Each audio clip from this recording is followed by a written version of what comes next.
রাধারূপে তামান্না, বিতর্কের মুখে ছবি মুছলেন অভিনেত্রী। ভারতের দক্ষিণী সিনেমার দর্শকপ্রিয় অভিনেত্রী তামান্না ভাটিয়া সম্প্রতি একটি পোশাক বিপণন প্রতিষ্ঠানের জন্য রাধা সেজে ফটোশ্যুট করেন তিনি। জন্মাষ্টমী উপলক্ষে বিশেষ এই ফটোশ্যুটের ছবি সোশ্যাল মিডিয়া পোস্ট করেন এই অভিনেত্রী। এরপর তৈরি হয় বিতর্ক। ধর্মীয় ভাবাবেগে আঘাতের অভিযোগে আক্রমণের মুখে পড়েছেন তামান্না। বাধ্য হয়ে এসব ছবি সোশ্যাল মিডিয়া থেকে মুছে ফেলেছেন এই অভিনেত্রী।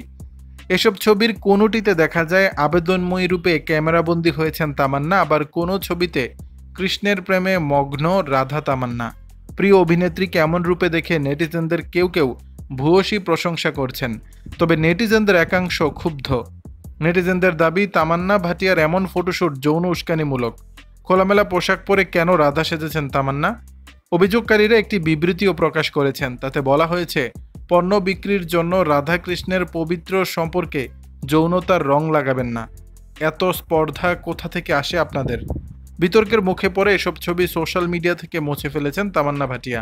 যদিও বিপণন প্রতিষ্ঠান কিংবা তামান্না এই বিতর্ক নিয়ে এখনও কোনো মন্তব্য করেননি। দর্শক, বিষয়টি নিয়ে আপনাদের মতামত জানাবেন নিচের কমেন্ট বক্সে।